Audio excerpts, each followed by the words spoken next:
고금순 권사입니다. 이사야 39장. 그때에 발라단의 아들 바벨론 왕 무로닥 발라단이 히스기야가 병들었다가 나았다함을 듣고 히스기야에게 글과 예물을 보낸지라. 히스기야가 사자도 말미암아 기뻐하여 그들에게 보물 창고 곧 은금과 향료와 보배로운 기름과 모든 무기고 있는 것을 다 보여주었으니 히스기야가 궁중의 소유와 전 국내의 소유를 보이지 아니한 것이 없는지라.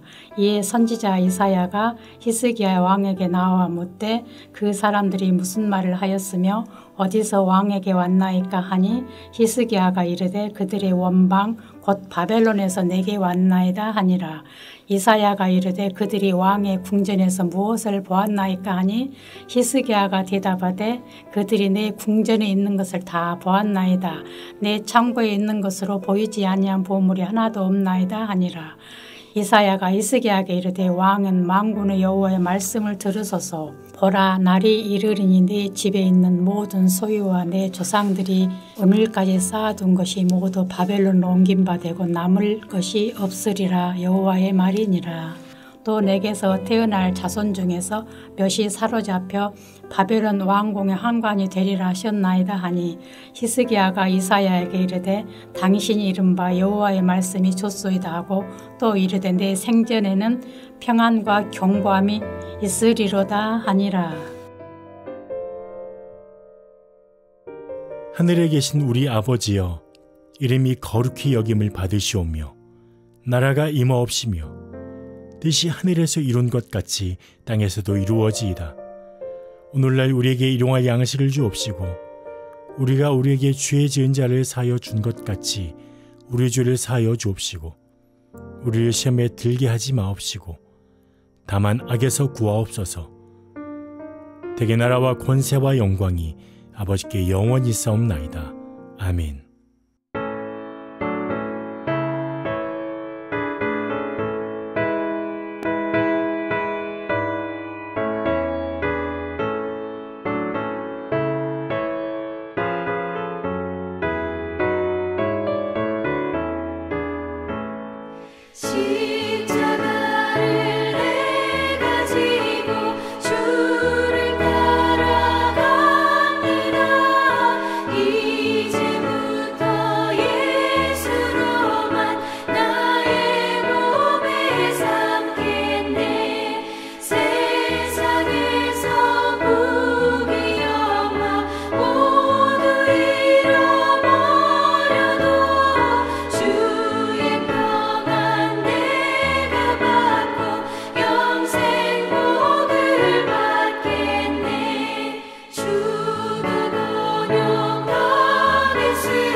오늘 말씀은 예레미야 20장 7절에서 18절 중 20장 11절 13절만 합독으로 읽겠습니다. 그러하오나 여호와는 두려운 용사 같으시며 나와 함께 하심으로 나를 박해하는 자들이 넘어지고 이기지 못할 것이오며 그들은 지혜롭게 행하지 못함으로 큰 치욕을 당하오리니 그 치욕은 길이 잊지 못할 것이니이다. 의인을 시험하사 그 폐부와 심장을 보시는 만군의 여호와여, 나의 사정을 주께 아뢰어 싸운즉 주께서 그들에게 보복하심을 나에게 보게 하옵소서. 여호와께 노래하라. 너희는 여호와를 찬양하라. 가난한 자의 생명을 행악자의 손에서 구원하셨음이니라. 오늘 제목은 십자가를 내가 지고입니다. 오늘 또 새벽을 깨우고 하루를 하나님과 동행하기 위해 나오신 여러분을 주님의 이름으로 축복합니다. 오늘은 78주년 광복절입니다. 오늘 우리가 묵상하는 가운데 새롭게 다가오는 것은 나라 잃은 슬픔과 고통이 얼마나 큰지를 깨닫게 해주시는 하나님의 은혜가 있기를 바랍니다. 기독교 역사를 볼 때 모든 하나님의 일꾼들과 예수님의 제자들은 옳은 길과 바른 말을 하고 항상 십자가를 지고 가는 고난의 길이었습니다. 그 길은 좁고 협소한 길이며 가시밭길이며 세상의 핍박과 고통스러운 길이었습니다. 왜냐하면 그 길은 하나님의 어린 양이 걸었던 옳은 길, 바른 길, 공의와 정의의 길이었기 때문에 하나님께 순종하며 걸어갔습니다. 그럴 때 하나님께서 역사하셔서 그들과 함께 동행하여 주셨습니다.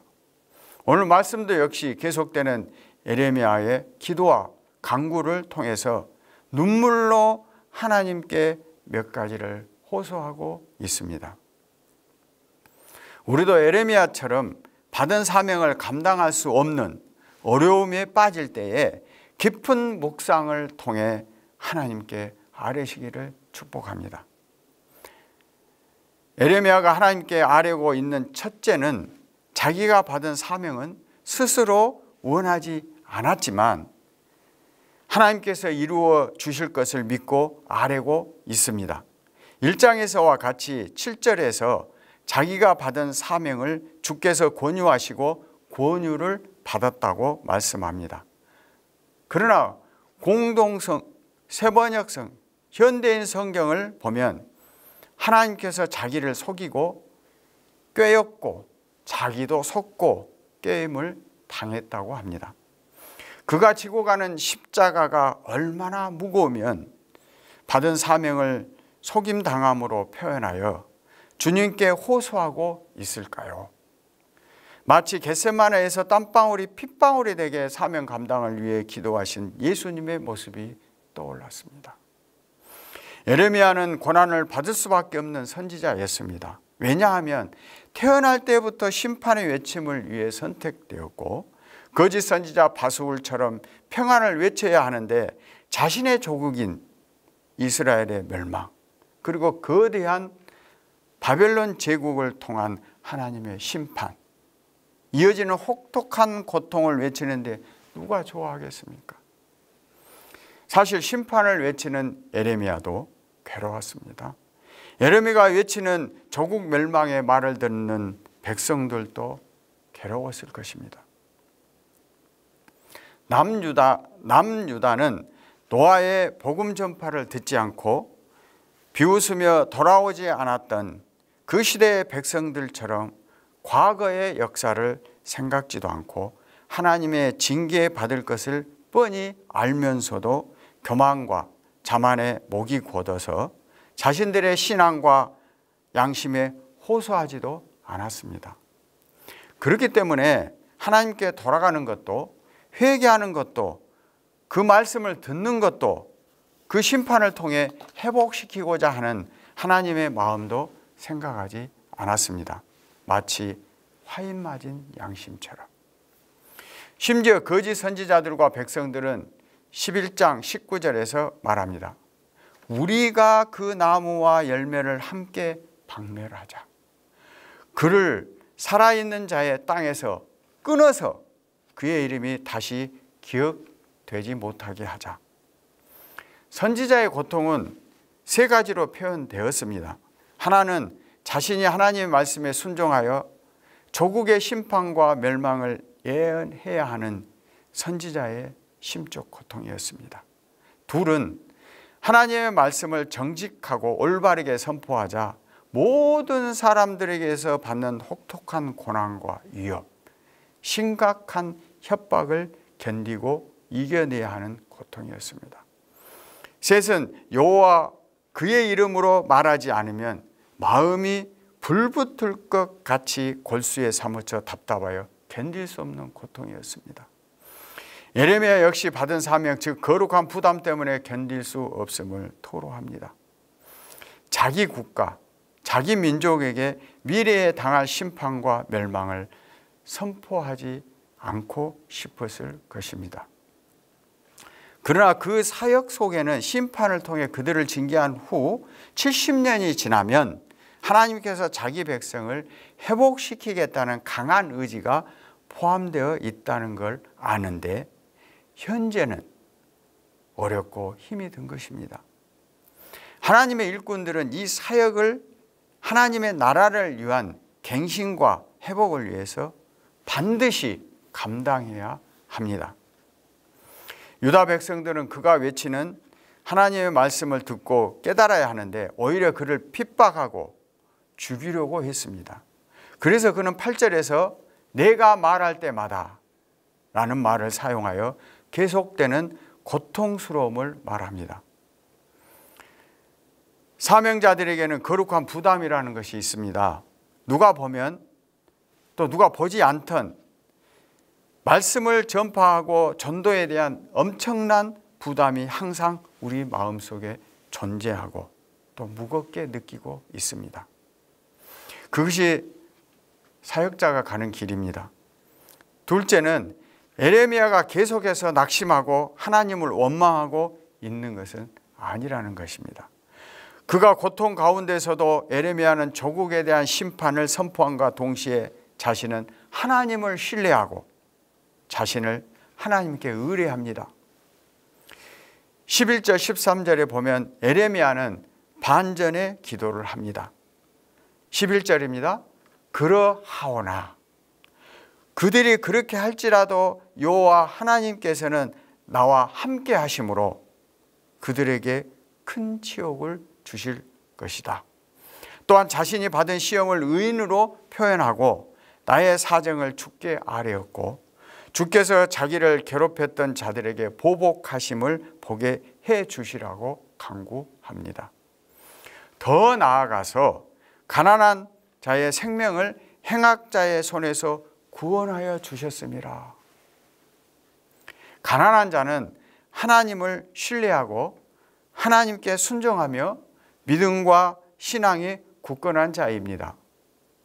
하나님께서는 이들을 이미 구원하셨다고 고백합니다. 사랑하는 여러분, 예레미야는 하나님께 호소와 간구를 하면서 신뢰하는 마음가짐 가운데에서 마음이 좀 편안해진 것 같습니다. 우리도 어려운 문제를 하나님께 맡기고 기도할 때에 하나님께서 도와주시리라 라는 기대와 소망이 함께 우리에게 다가오는 신뢰의 기쁨이 있습니다. 그래서 찬양과 노래가 터져 나온 것입니다. 셋째는 더 크게 흔들리는 예레미야의 심정입니다. 혹시 여러분도 이렇게 흔들릴 때가 있지 않으셨습니까? 하나님께 기도와 간구를 했는데 언제 일이 성취될지를 모를 때에 불안과 함께 두려움이 몰려옵니다. 그때 그 고통은 처절하고 고단한 인생을 회상하게 되어 있습니다. 14절 18절까지가 성경을 잘 알고 있는 예레미야는 욥을 생각했던 것 같습니다. 비록 육체적인 병에 걸린 것은 아니지만 그가 받은 심적 고통과 육체적 고난은 욥에 못지 않았습니다. 욥은 하루아침에 집, 재산, 종들, 자녀들 모두 다 잃어버렸습니다. 심지어 죽을 병까지 들었고 아내는 하나님을 욕하고 죽어버리라. 친구들은 위로는커녕 인과응보 논리로 욥을 죄인이라고 단죄를 합니다. 욥은 고통 가운데서 자신의 태어난 날을 저주합니다. 18절 어찌하여 내가 내 태에서 나와서는 구절로 에레미야의 고뇌의 기도문이 결론에 이르고 있습니다. 그는 하나님의 소명을 받았던 자로서 어찌 이런 말을 내뱉을 수 있을까 할 정도로 심각한 탄식을 합니다. 그러나 여호와께서 그의 이런 비탄의 부르짖음과 고뇌에 찬 질문, 호소에 대해 아무런 응답을 주시지 않습니다. 하나님께서 침묵한 것은 자포자기 상태에 빠진 에레미야가 하나님의 약속과 뜻에 대한 믿음을 굳건히 하여 스스로 회복하기를 침묵으로 기다리고 계십니다. 침묵하시는 하나님, 왜 그럴까요? 우리에게도 스스로 일어나게 힘을 주시고 하나님의 동행을 깨닫고 전적으로 하나님께 의지하고 의뢰하는 삶의 방식을 찾고자 하는 하나님의 기다림이 있었던 것 같습니다. 사랑하는 여러분, 밤이 깊으면 깊을수록 새벽은 빨리 오고 고난이 심할수록 은혜와 회복의 체험은 더 가까이에 있습니다. 주를 향한 나의 마음이 흔들리고 고통스러울 때 중요한 것은 하나님을 깊이 묵상하는 것입니다. 시편 30편 5절에 그의 노염은 잠깐이요 그의 은총은 평생이로다. 저녁에는 울음이 깃들지라도 아침에는 기쁨이 오리로다. 사랑하는 여러분, 모든 위로와 도우심이 닫힌 상황에서 선지자 에레미야는 하나님께 눈을 향합니다. 그래서 창조주 여호와를 향하여 입을 열고 있다는 사실을 우리는 주목해야 합니다. 여호와 하나님은 반드시 듣고 응답하실 것을 믿습니다.